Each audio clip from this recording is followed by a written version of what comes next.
Vamos orar? Obrigado, Senhor, porque o Senhor nos trouxe mais uma vez para, junto com outros irmãos, prestarmos um culto de louvor ao Seu nome. E agora, quando nós vamos meditar na Sua palavra, nós pedimos que o Senhor tenha misericórdia de nós, abrindo o nosso entendimento para que nós possamos compreender, Senhor, exatamente aquilo que o Senhor transmitiu através dos teus santos profetas, Senhor, e que nós possamos colocar em prática a sua palavra, para a glória do seu nome. Em nome de Jesus que nós oramos. Amém. O Deus odiado pela religião. Mateus 20, de 1 a 16. Vocês podem acompanhar o texto aí na tela mesmo, inclusive aqueles que nos acompanham pela internet, o texto vai ser projetado também. Porque o reino dos céus é semelhante a um dono de casa que saiu de madrugada para assalariar trabalhadores para a sua vinha. E tendo ajustado com os trabalhadores a 1 denário por dia, mandou-os para a vinha. Saindo pela 3ª hora, viu na praça outros que estavam desocupados. E disse-lhes: Ide vós também para a vinha, e vos darei o que for justo. Eles foram.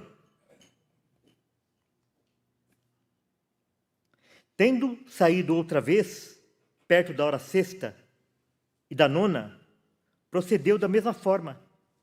E saindo por volta da hora 1/10, encontrou outros que estavam desocupados e perguntou-lhes: Por que estivestes aqui desocupados o dia todo? Responderam-lhe: Porque ninguém nos contratou. Então lhes disse ele: Ide também vós para a vinha. Ao cair da tarde, disse o senhor da vinha ao seu administrador: Chama os trabalhadores e paga-lhes o salário, começando pelos últimos, indo até aos primeiros. Vindo os da hora 1/10, recebeu cada um deles 1 denário. Ao chegarem os primeiros, pensaram que receberiam mais. Porém, também, estes receberam 1 denário cada um. Mas, tendo recebido, murmuravam contra o dono da casa, dizendo: Estes últimos trabalharam apenas 1 hora. Contudo, os igualastes a nós, que suportamos a fadiga e o calor do dia. Mas o proprietário, respondendo, disse a um deles: Amigo, não te faço injustiça. Não combinaste comigo 1 denário?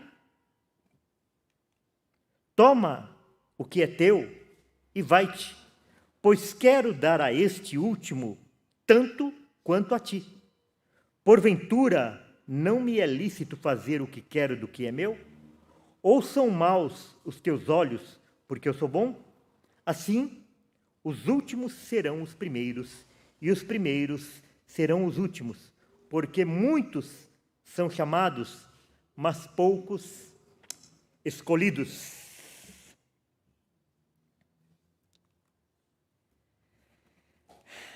Irmãos, o Mateus veio orar agora há pouco, acho que na primeira oração que ele fez, ele se referiu a nós, que outrora nós éramos inimigos de Deus. Então nós precisamos compreender que todos nós nascemos inimigos de Deus. Todos nós nascemos odiando a Deus. Essa é uma afirmação muito forte, e eu peço para você que, se é a primeira vez que você está tendo contato com esse ensinamento, com essa doutrina, você não crie preconceito, não se arme, fique desarmado, para que a palavra de Deus possa falar para você. Nós precisamos ir para a palavra de Deus sem preconceitos, porque quando nós vamos para a palavra de Deus com ideias pré-concebidas, nós fazemos uma interpretação errada daquilo que está escrito. Então eu peço para você que você se desarme. E lembrando, a palavra de Deus, ela é ofensiva. O dia que a palavra de Deus não nos ofender, vai significar que não é Deus que está falando.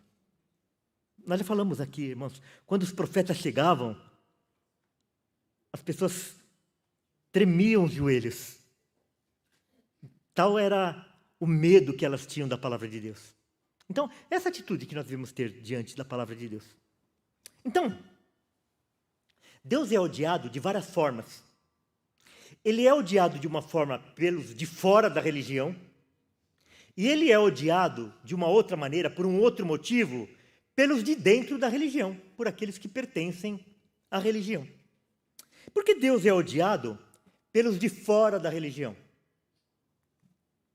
A primeira razão que Deus é odiado pelos de fora da religião é pela sua própria existência. Irmãos, vocês já viram alguém fazer campanha para provar que Saci Pererê não existe? Ninguém faz campanha para provar que gnomo não existe. Se bem que tem algumas pessoas aí que até acreditam, né? Mas a gente não vê ninguém investindo dinheiro, investindo tempo, investindo energia para provar que Deus não existe. E quando nós vamos ao mundo, aqueles de fora da religião, nós vemos as pessoas gastando tempo, dinheiro, energia para provar que Deus não existe. Tal é o ódio que elas sentem por Deus. Salmo 10, versículo 4 diz assim: o perverso, na sua soberba, quer dizer, no seu orgulho, não investiga, ele não busca.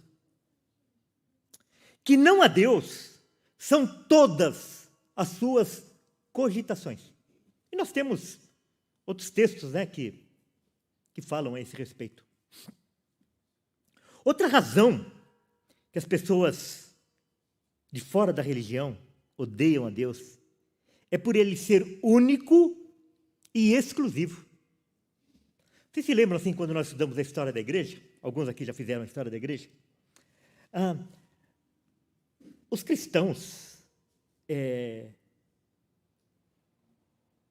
quando surgiu a igreja, que eles eram perseguidos tanto pelos judeus como pelos romanos, a acusação que tinha contra eles era que eles eram ateus. Por que eles eram ateus, eram considerados ateus, e eles eram perseguidos? Ora, as pessoas tinham 1000 deuses. De repente, aparece um povo dizendo que existe um Deus só. Nossa, não tem pessoa mais incrédula do que essa. 1000 deuses. Deuses a pontapés. De repente chega um povo pregando que existe apenas um Deus. E isso, irmãos, os de fora da religião, eles não se conformam. Eles odeiam isso. Eles odeiam a ideia de um Deus único e exclusivo. Isaías 44, 6. Assim diz o Senhor, Rei de Israel, seu Redentor, o Senhor dos exércitos: eu sou o primeiro e eu sou o último, e além de mim não há Deus. Olha, lá na sua universidade, lá no seu trabalho, lá na sua casa, lá na festa que você tiver, se você tiver a sua religião, mas você for politicamente correto e você disser que você respeita o credo de todo um, você vai ser abraçado. Você vai ser considerado. Você vai ser considerado, você vai ser chamado para o churrasco, mesmo a picanha estando R$100 o quilo. Sem problema nenhum. Por quê? Porque você é uma pessoa acolhedora. Afinal de contas, você tem a sua religião, mas você respeita a religião dos outros. Você até abre a possibilidade de que os outros também estejam certos. Há um tempo atrás eu ouvi uma live, na época da pandemia, o falecimento de um pastor assim bem liberal. E lá nessa live de homenagem a ele pelo seu falecimento, tinha pessoas ali de todas as origens religiosas, e todos ali se tratando como irmãos, como se o reino dos céus tivessem vários caminhos. Não, você vai ser querido, você vai ser abraçado. Se Cristo viesse e não se apresentasse como o caminho, ele não teria sido crucificado. Mas ele foi crucificado porque as pessoas, ao receberem a Cristo, elas abandonavam a sinagoga. E o problema não estava em elas abraçarem a Cristo, mas estava em elas abandonarem a sinagoga. Outra razão porque os de fora da religião, eles odeiam a Deus, é por ele ser um Deus criador. E na realidade, isso até tem alguns que até dentro da religião também combatem essa ideia. Mas vamos ficar agora só com os de fora da religião. Irmãos, de novo, o mundo gasta bilhões de dólares. O mundo está há pelo menos 200 mil anos tentando fazer ciência para provar de que Deus não existe, ou então que Deus não é criador. Que todas as coisas é fruto do acaso, fruto de uma explosão. Como que, se explodisse uma tipografia, pudesse sair um best-seller. Né? Então, explode a tipografia e na hora que passa a fumaça, o fogo, você vai lá e tem um best-seller. Não. Então, como que um mundo tão em ordem, um mundo tão belo, um mundo tanto em equilíbrio, vai ser fruto de uma explosão? É por isso que já se passaram mais de 200 anos dos primeiros escritos de Darwin, e as suas leis ainda continuam sendo chamadas as teorias de Darwin. E assim como Estevão, enquanto eles rilhavam os dentes, a gente permanece tranquilo, confiando num Deus que criou todas as coisas a partir do nada. E eles aí continuam ainda desesperados em busca do elo perdido.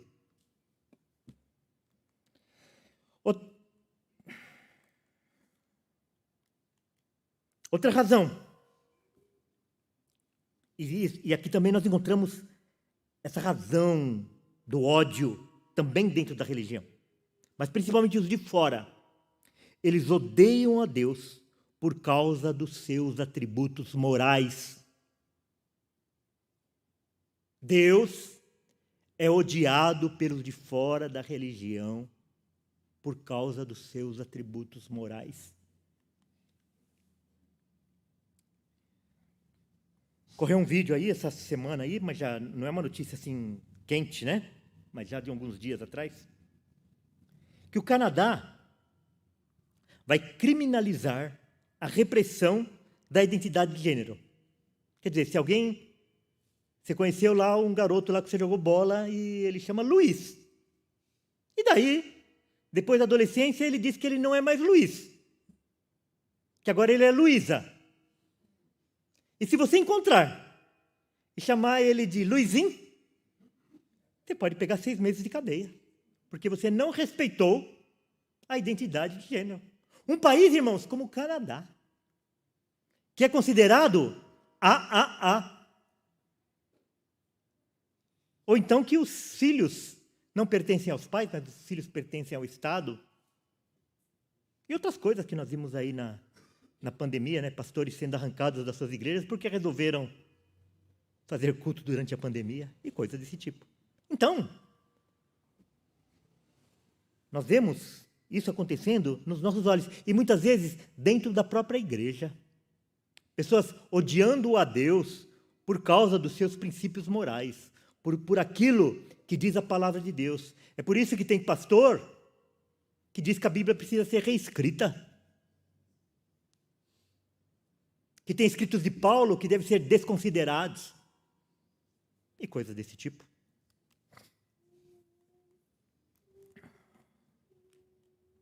Mas esse é apenas um preâmbulo a respeito do ódio das pessoas por aqueles que estão de fora da religião, que odeiam a Deus. Os motivos que levam as pessoas de fora da religião a odiar a Deus. Mas Deus é odiado dentro da religião também por causa de outros motivos.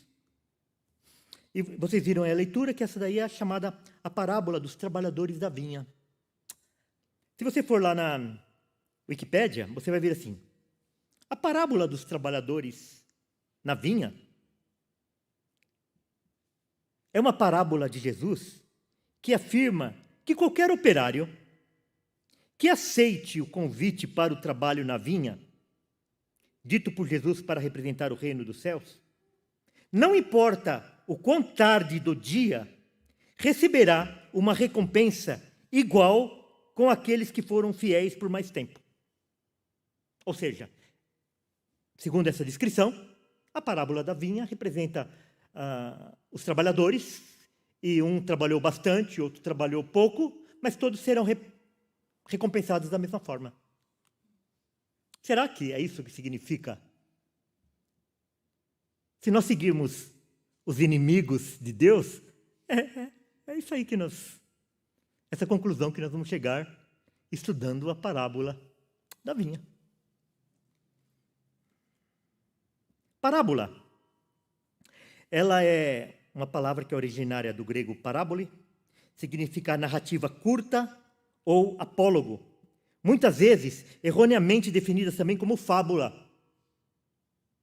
Sua característica é ser protagonizada por seres humanos e possuir sempre uma moral. Então, na fábula, você vai encontrar raposa que vai pegar a árvore, você vai encontrar animais que falam, etc. Nas parábolas, você não vai encontrar. Você não vai encontrar uma parábola de Jesus que você vai encontrar lá animais assumindo figuras humanas. Não tem. Então, são sempre pessoas que poderiam ser reais. Sinteticamente, é uma narração figurativa na qual, por meio de comparação, por isso que o junto, por meio de comparação, o conjunto dos elementos evoca outras realidades. Então você conta uma história que, paralelamente àquela, você está transmitindo uma mensagem real. Eram as histórias geralmente extraídas da vida cotidiana, utilizadas por Jesus para ensinar aos seus discípulos. Então naquela época não tinha os vídeos, os áudios, a internet, etc., o flanelógrafo, o projetor. Então Jesus falou assim: olha os lírios do campo, olha os pardais, olha os trabalhadores na vinha.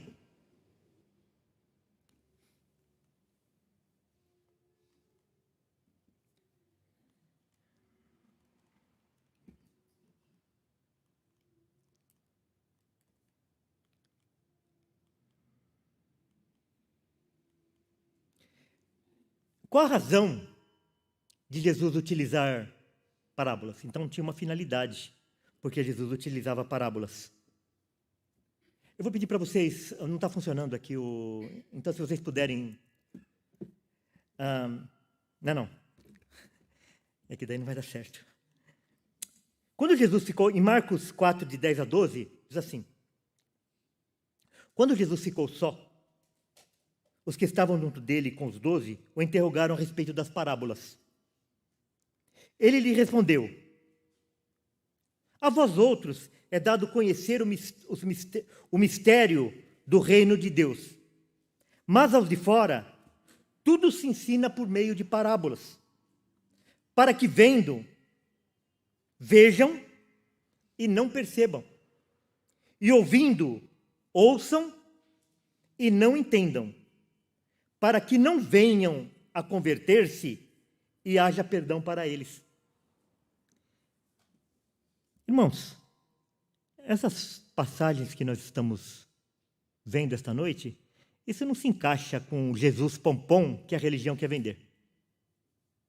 O Jesus do evangelho do esmilinguido, do evangelho fofinho. Como que, pergunto para Jesus, por que Jesus falava por parábolas? E Jesus fala assim, é porque eu quero que alguns entendam e eu quero que outros não entendam. Como que isso pode ser possível? Ué, Jesus não queria que todos entendessem? Não, ele não contava essas historinhas para que todos entendessem. É o contrário. Ele contava essas histórias para que as verdades do Evangelho fossem reveladas para um e não fossem reveladas para outro. Se você não aceita, ou você tem que dizer que Jesus era um mentiroso, ou ele era louco. Porque não cabe outra interpretação disso aqui que está sendo respondido. Então, esta parábola não quer dizer nada daquilo lá que não importa o horário que você começar a servir a Deus, né? Você vai receber a mesma recompensa. Não tem nada a ver com isso. Esta parábola está inserida dentro de um diálogo com seus discípulos a respeito de quem vai herdar a vida eterna. Então você pega lá no capítulo 19, ele termina falando a respeito do jovem rico. E o jovem rico chega para Jesus e fala assim, o que eu hei de fazer para herdar a vida eterna? Esse era o assunto. E daí, termina o capítulo 19, Jesus falando a respeito do perigo das riquezas. Que como é difícil uma pessoa que se acha rica, herdar o reino dos céus. É dentro desse contexto que vem essa parábola. Então ele começa aqui essa parábola, porque o reino dos céus é semelhante a um dono de casa que saiu de madrugada para assalariar trabalhadores para a sua vinha. Quer dizer, uma cena do cotidiano. Ele não precisava explicar o que era isso, todo mundo conhecia isso. O proprietário de uma vinha que saía para contratar trabalhadores. E tendo ajustado com os trabalhadores a 1 denário por dia, mandou-os para a vinha. Então isso ainda no finalzinho da madrugada, antes das 6 horas da manhã, ele foi na praça e contratou trabalhadores, pagando 1 denário. Quer dizer, o que é o denário? Denário era a diária de um soldado romano. Então, se você quiser trazer para o nosso dia, quanto hoje custaria uma diária de um trabalhador? 150, 200 reais? Então é isso aí, ele combinou. Ó, você vai trabalhar o dia lá na minha vinha e eu vou te pagar tanto, tá bom? Ok. E foram. Saindo pela 3ª hora, viu na praça outros que estavam desocupados. E disse-lhes, ide vós também para a vinha, e vos darei o que for justo. Aqui ele já não fala mais que vai pagar 1 denário. Ele fala que ele vai pagar aquilo que é justo. E eles foram. Então aqui aparece a 3ª hora, né? Então, quando a Bíblia fala em 3ª hora, 6ª hora, 9ª hora, significa isso aqui. A 1ª hora é às 6 horas da manhã. Foi o horário, então, que aqueles primeiros trabalhadores foram contratados, no início do dia. A 3ª hora é 9 horas da manhã, que foi esse segundo grupo aqui. Então, quando eles chegaram na vinha, já tinha lá um grupo que já estava trabalhando há 3 horas. A 6ª hora é o meio-dia, 12 horas. A 9ª hora, que é a hora que Cristo morreu, né? É às 15 horas, 3 horas da tarde. E a 1/10 hora, é a 11ª hora, que é das 17 às 18 horas. Então, aí para você ter uma noção, quando fala em 1ª hora, em 3ª hora, em 9ª hora. Tendo saído outra vez, perto da hora sexta é meio-dia. E da 9ª, 3 horas da tarde. Procedeu da mesma forma. Quer dizer, ele contratou um grupo 6 horas da manhã, outro grupo às 9 horas da manhã, outro grupo meio-dia, outro grupo 3 horas da tarde. Procedeu da mesma forma. Olha, vai trabalhar e eu vou te pagar aquilo que é justo. E saindo por volta da hora 1/10, 5 horas da tarde. Na hora que, eu vou usar um termo aqui assim comum, né? Que aqueles primeiros trabalhadores lá já estavam cozinhando o galo. Vocês sabem o que significa isso, né? E saindo por volta da hora 1/10, encontrou outros que estavam desocupados e perguntou-lhes, por que estivestes aqui desocupados o dia todo? O que vocês estão jogando dominó aqui na praça o dia inteiro? Jogando palitinho? Responderam-lhe, porque ninguém nos contratou. Então lhes disse ele, ide também vós para a vinha.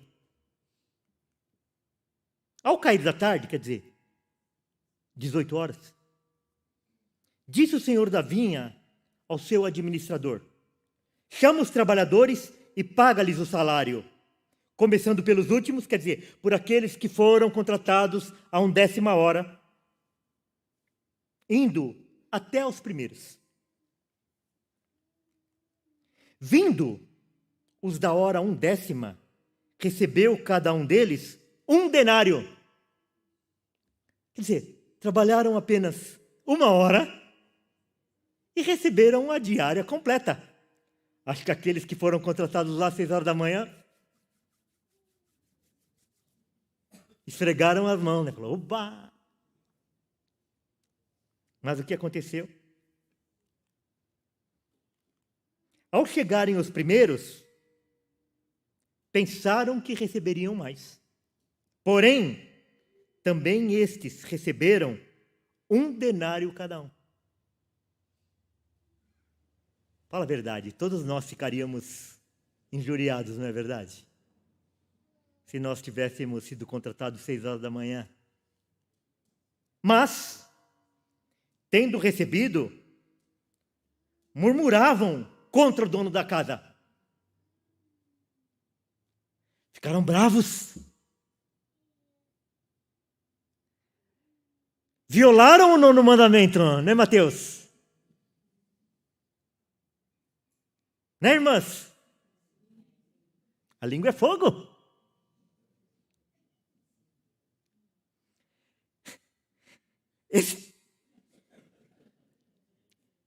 Estes últimos trabalharam apenas 1 hora. Contudo, igualaste a nós, que suportamos a fadiga e o calor do dia. Isso não é justo. Vamos no sindicato. Vamos na Justiça do Trabalho. E vamos pedir o quê? Equiparação salarial. Não é um denário. Como é equiparação salarial? Não é um denário por dia, é um denário por hora. Porque os últimos só trabalharam 1 hora. E receberam 1 denário. E ainda tem outra coisa. Na melhor parte do dia, onde o sol já estava se pondo, já estava fresquinho. Não estavam com sono.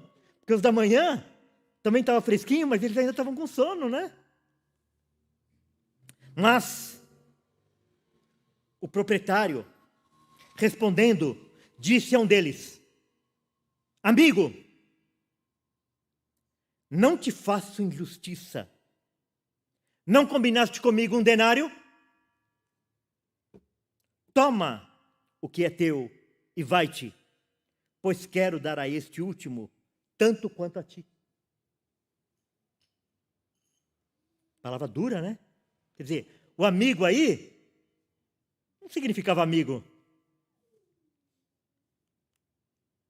Porventura, não me é lícito fazer o que quero do que é meu? O dinheiro é meu. Eu combinei com você 1 denário, te paguei 1 denário. Agora, o quanto eu vou pagar aos outros, você não tem nada a ver com isso. Eu não posso fazer o que eu quero daquilo que é meu? Ou são maus os teus olhos, porque eu sou bom? Quer dizer, você está me julgando?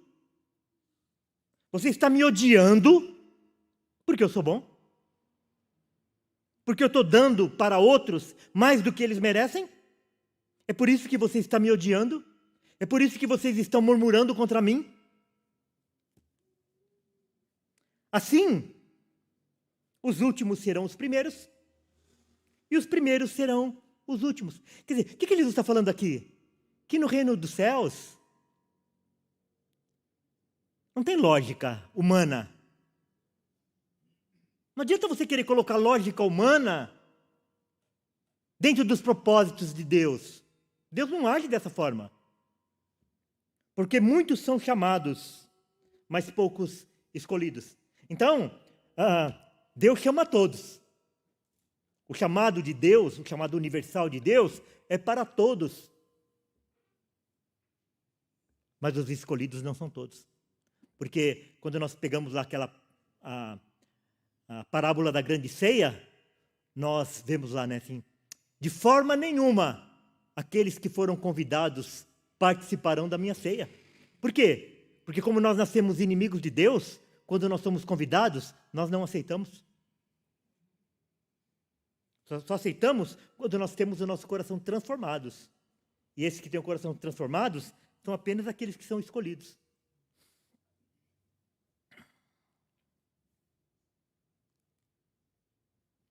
Então essa parábola nos ensina sobre a soberania de Deus.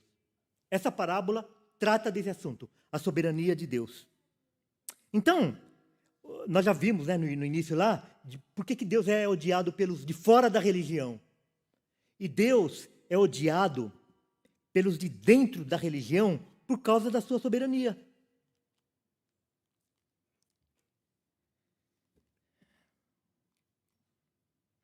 Em João 6, 65 e 66,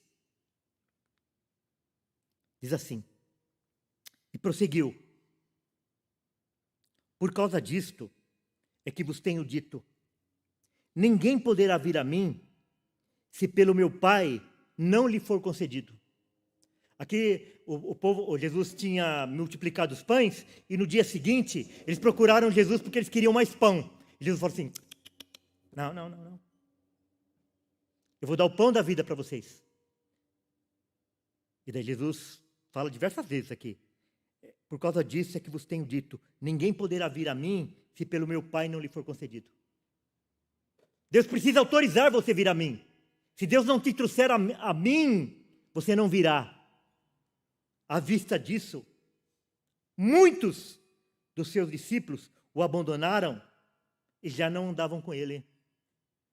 Então vocês veem que esse ódio que as pessoas têm a respeito da soberania de Deus não é uma coisa nova. Já estava presente nos dias de Jesus. Eu não aceito isso. Eu não aceito que o meu destino esteja nas mãos de Deus. Eu quero que o meu destino esteja nas minhas mãos. E a gente é assim também, né? Quando as coisas saem do nosso controle, nós ficamos desesperados. Eu sou assim. Romanos 9, de 11 a 16. Paulo falando a respeito disso, desse assunto. E ainda não eram gêmeos nascidos. Nem tinham praticado o bem ou o mal, para que o propósito de Deus contra a eleição prevalecesse, não por obras, mas por aquele que chama. Já fora dito a ela, o mais velho será servo do mais moço. Irmão, pode haver alguém mais parecido, duas pessoas parecidas, do que gêmeos? Ninguém. Né? Se há pessoas parecidas, são os gêmeos. Então, é por isso que aqui Deus usou esse evento de gêmeos, super parecidos. E ainda tem aquele lá que um sai primeiro, depois não sai, depois é outro. Se confundia. Por quê? O fato de ser abençoado ou não estava no fato deles fazerem alguma coisa ou deixarem de fazer. Já fora dita a ela, o mais velho será servo do mais moço, contrariando a cultura, contrariando a lei do homem. Como está escrito, amei Jacó, porém me aborreci de Esaú. Amei Jacó, porém, se você pegar nos melhores originais, você vai ver assim, amei a Jacó e odiei a Esaú. Que diremos, pois? Olha a pergunta. Há injustiça da parte de Deus? Não é a mesma coisa que aqueles trabalhadores lá ficaram murmurando? Esse Senhor é injusto? Como que ele pode fazer isso? E Paulo, quando escreveu isso, ele sabia que as pessoas iam falar assim, não, mas Deus é injusto. Como é que Deus pode ver dois gêmeos? Eles nem nasceram ainda, e ele ama um e odeia a outra. De novo, isso não combina com o Deus do Evangelho, do esmilinguido, nem do ursinhos carinhosos e nem do pompom. Não combina. Não combina com o Evangelho que é pregado hoje. do Jesus que é pregado hoje.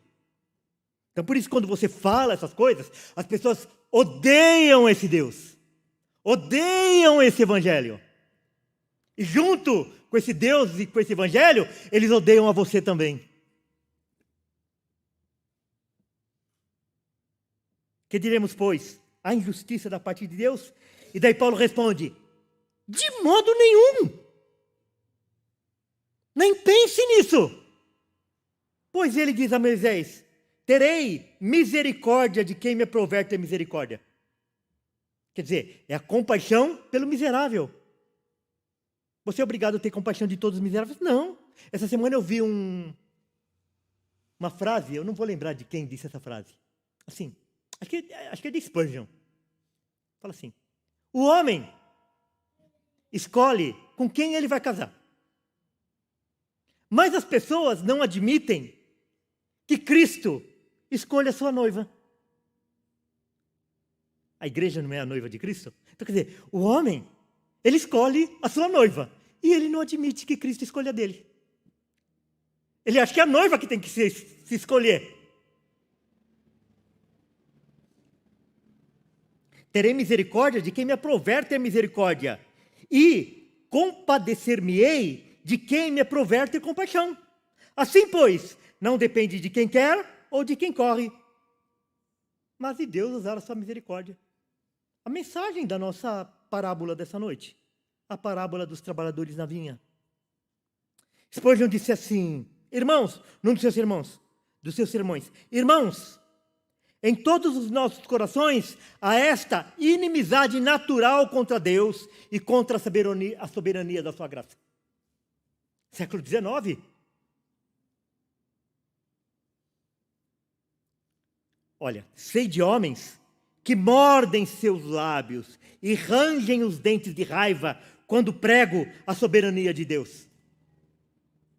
Os visionários e doutrinadores atuais admitem a existência de um Deus. Quer dizer, os da religião. Os de dentro da religião. Porém, ele não deve ser rei. Quer dizer, eles preferem um Deus que não é Deus. E dão preferência ao servo, e não aquele que exerce governo sobre os homens. É diferente da realidade que nós vivemos no século XXI? Não. É diferente da realidade que nós vivemos no primeiro século? Não. Os homens criam um Deus segundo as suas expectativas.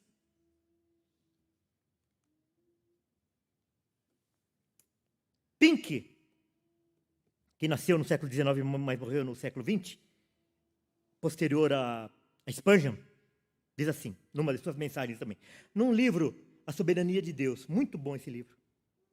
O Deus desse século XX não se assemelha mais ao soberano supremo das Escrituras Sagradas, ao soberano supremo das Escrituras Sagradas.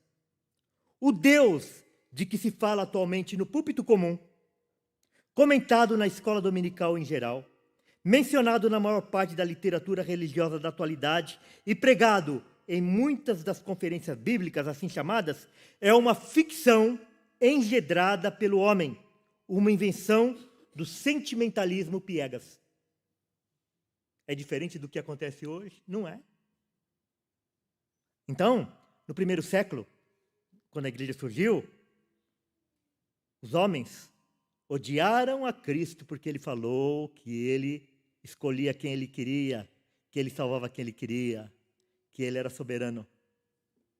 E nós vemos durante toda a história da igreja, até os dias atuais, nós somos testemunhas oculares disso.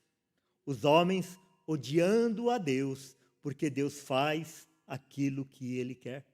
E os homens não admitem isso. Eles querem colocar a Deus dentro da sua moral.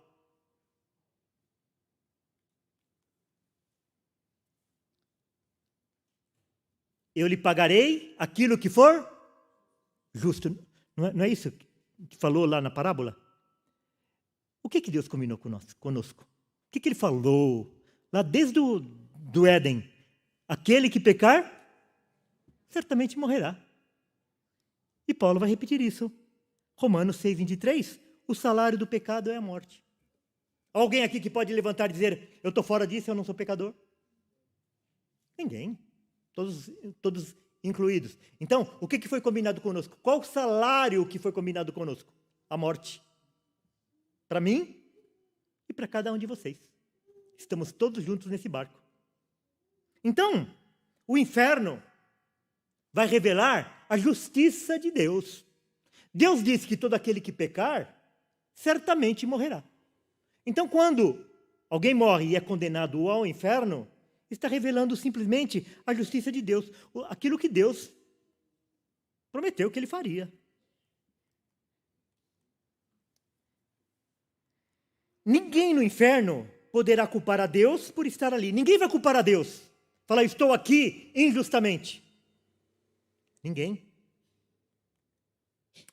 Mas o versículo não termina assim, porque o salário do pecado é a morte. Ele continua.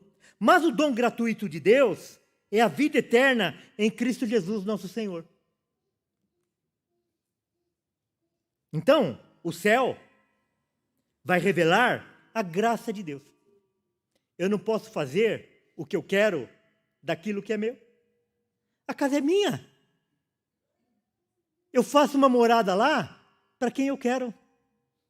Eu coloco o nome na porta de quem eu quero. Então, se o inferno revela a justiça de Deus, o céu revela a graça de Deus. Ninguém no céu atribuirá a si o mérito de estar ali. Então, aqueles que trabalharam o dia inteiro e receberam um denário, eles receberam aquilo que foi combinado. Aqueles que trabalharam só 1 hora e receberam o dia inteiro, nenhum deles falou assim, não, eu ganhei um denário porque eu mereço. Eles nem sabiam que eles iam receber. Talvez eles falassem, não, nós vamos receber só um denário dividido por 12 e um 12avos. Mas não, eles foram agraciados com a diária inteira. E eles não atribuíram a si o fato de eles estarem sendo beneficiados. Revelando o quê? A graça de Deus. Romanos 5, de 7 a 10. Dificilmente alguém morreria por um justo. Pois poderá ser que pelo bom alguém se anime a morrer. Mas Deus prova o seu próprio amor para conosco pelo fato de ter Cristo morrido por nós, sendo nós ainda pecadores. Em outras palavras, ele morreu por nós quando nós ainda éramos seus inimigos. Agora, se nós fôssemos amigos dele, pode ser que alguém morresse. Mas ele falou assim, ó, eu morri por vocês ainda quando vocês eram inimigos. Então, irmãos, quando a gente olha para nós, a gente fala, não, eu nunca fui inimigo de Deus. Se você nunca foi inimigo de Deus, você não tem lugar nisso daqui. Usando uma frase bem comum nos dias de hoje, se você nunca se viu inimigo de Deus, não há lugar de fala para você nesse texto aqui. Mas Deus prova o seu próprio amor para conosco pelo fato de ter Cristo morrido por nós, sendo nós ainda pecadores. Logo, muito mais agora, sendo justificados pelo seu sangue, seremos por ele salvos da ira. Nós éramos para receber a ira dele, e através da sua morte, nós somos salvos por ele e da ira dele. Irmãos, nós não somos salvos do diabo. Nós somos salvos da ira de Deus. Aqueles que forem para o inferno serão companheiros do diabo, mas serão objetos da ira de Deus. Porque se nós, quando inimigos, fomos reconciliados com Deus mediante a morte do seu Filho, muito mais agora, muito mais, estando já reconciliados, seremos salvos pela sua vida. Encerrando, irmãos. O motivo que os homens odeiam a Deus, quer dizer, eles odeiam a Deus por causa da soberania de Deus.